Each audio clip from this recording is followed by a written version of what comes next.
Welcome to Adulting with Assets, where you learn the shift from allowance to assets, from short-term spending to long-term financial stability. I'm Lisa Marie. Last week we talked about what school never taught us about money. We started an exercise designed to give you clarity about your current financial position.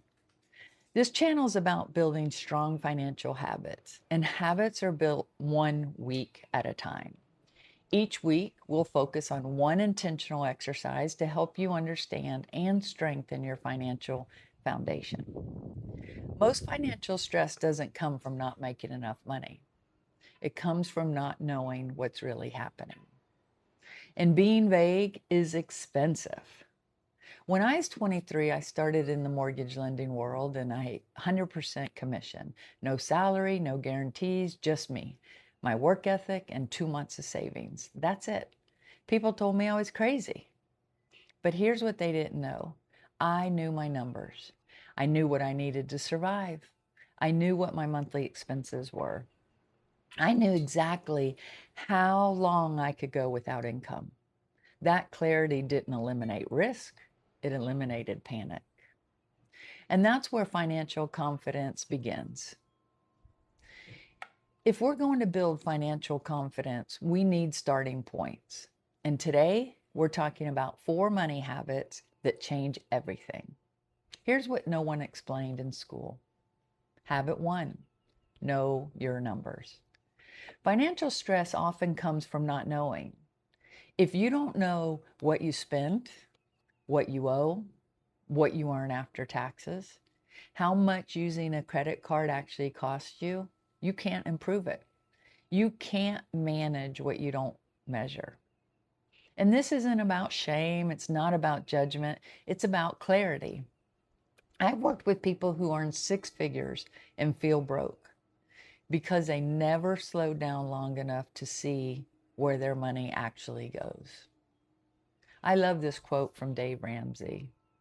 A budget is telling your money where to go instead of wondering where it went. Confidence begins with clarity. When I started on commission, I tracked everything: gas, groceries, utilities, every dollar. Not because I love spreadsheets, although I really do love spreadsheets, but because uncertainty is scarier than truth. Truth gives you options. Last week, I asked you to look at your last 60 days of expenses. This was for you to start to understand, where do you spend money and what do you spend money on without thought. Today, I want you to start tracking every dollar for the next 30 days. You can do this by using a budget tracking app or creating a note in your phone, or if it were me, a piece of paper in my car that's sitting there most of the time and one by the kitchen. The most important thing is to capture it every day, not to restrict you, not to criticize, but for you to understand. I think you'll be very surprised by what you learn about yourself and the money being spent. You can't manage what you refuse to measure. Habit number 2, build a starter safety net. This is not about saving $50,000. It's about building your first 1,000. Why? Because emergencies don't wait for promotions.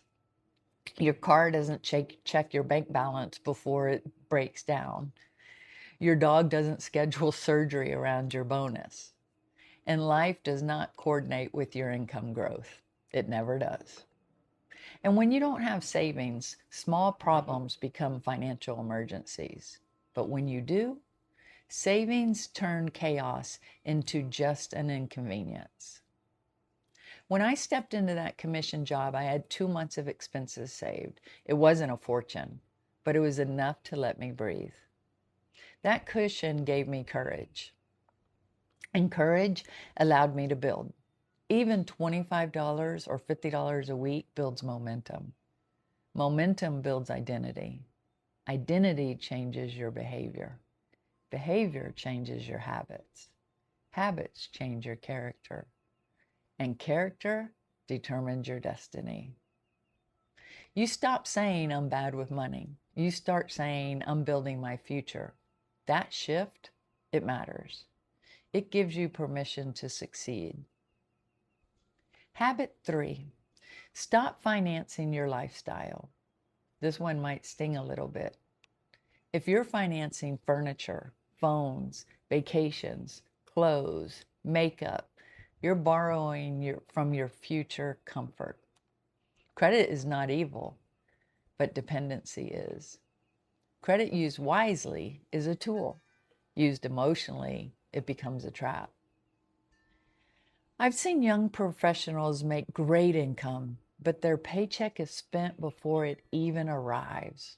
Buy now, pay later, 0% interest, small monthly payment. It feels manageable, but what it's really doing is stacking future obligations on top of the future you.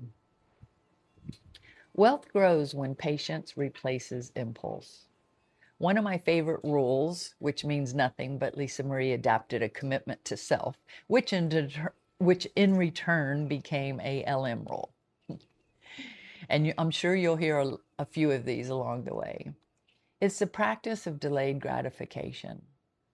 I have learned to make it a game, test myself when I walk into a TJ Maxx or even a grocery store. In my 30s, I had a hard hit to my finances.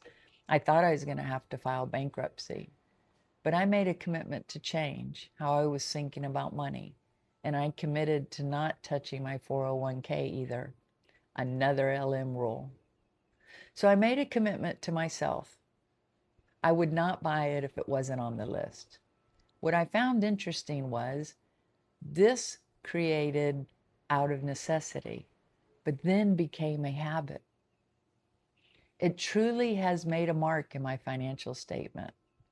It is small things like this that become a habit that in turn creates your destiny. Here are 3 simple practices. Pay off credit monthly. If you have credit card debt already, that's okay. Make a commitment not to add anything to it. Avoid buy now, pay later traps. Delay big purchases for 30 days. If you think you really want it, take time to review the costs versus the rewards. 30 days removes all emotion. If you still want it after 30 days, you can pay cash. Then buy it.